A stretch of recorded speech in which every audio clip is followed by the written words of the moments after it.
আর দুঃস্বপ্ন দেখলে কাউকে বলতে যাবেন না। দুঃস্বপ্ন দেখলে কাউকে বলতে যাবেন না। যদি দেখেন রাতে বেলা দুঃস্বপ্ন দেখছেন, দুঃস্বপ্ন যদি দেখেন তাহলে বাম দিকে 3 বার থুতু ফেলবেন, থুতু ফেলার ভান করবেন, তারপরে পাশ পরিবর্তন করে ঘুমাবেন। দুঃস্বপ্ন মানুষ দেখতে পারে, আর দুঃস্বপ্ন শয়তানের পক্ষ থেকে দেখানো হয়। আর যদি আপনি পবিত্র অবস্থায় ওযু করে ঘুমান, আমলগুলো করে ঘুমান, দরুদ শরীফ পড়তে পড়তে ঘুমিয়ে যান, বা আল্লাহুম্মা বিসমিকা আমুতু ওয়া আহইয়া পড়ে আল্লাহ জিকির করতে করতে ঘুমিয়ে যান, আপনি আল্লাহর হুকুমে সত্য স্বপ্নও দেখতে পারেন। এটাও হাদিসে আছে, সত্য স্বপ্ন বলে একটা বিষয় আছে। সত্য স্বপ্ন দেখেন, ভালো স্বপ্ন যেটা আপনার মনের মধ্যে আনন্দ দিচ্ছে, তাহলে আপনি প্রিয় কোনো মানুষকে বলবেন, আপনার মা, আপনার স্ত্রী, বা আপনার কাছের কেউ, ঠিক আছে? আর দুঃস্বপ্ন দেখলে কাউকে বলতে যাবেন না। দুঃস্বপ্ন দেখলে কাউকে বলতে যাবেন না।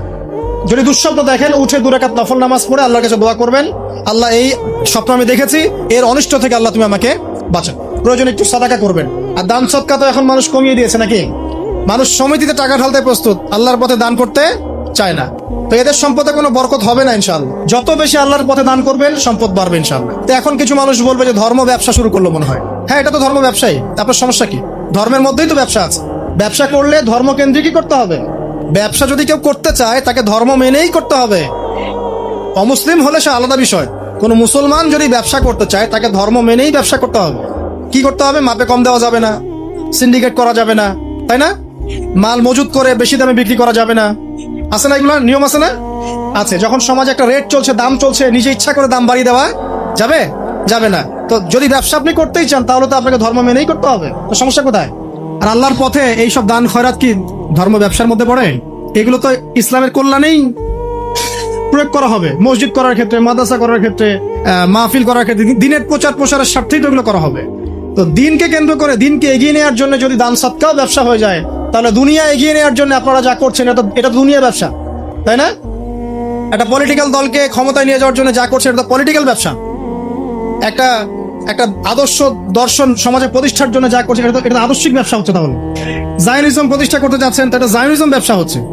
কমিউনিজম প্রতিষ্ঠা করতে, এটা কমিউনিজম ব্যবসা হচ্ছে। মানে সব তো ব্যবসা হচ্ছেই। তাহলে শুধু ধর্মের দিকে চোখ দেন কেন? আশ্চর্য ব্যাপার। তো ধর্মের বিষয়ে তো মানুষ সদকা করবেই। দান সদকা না করলে মানুষের সম্পদ বাড়বে কিভাবে? যাকাত, দান সদকা এগুলো ইসলামের অংশ। আল্লাহ পাক আমাদেরকে বেশি বেশি দান সদকা করার তৌফিক দান করুন।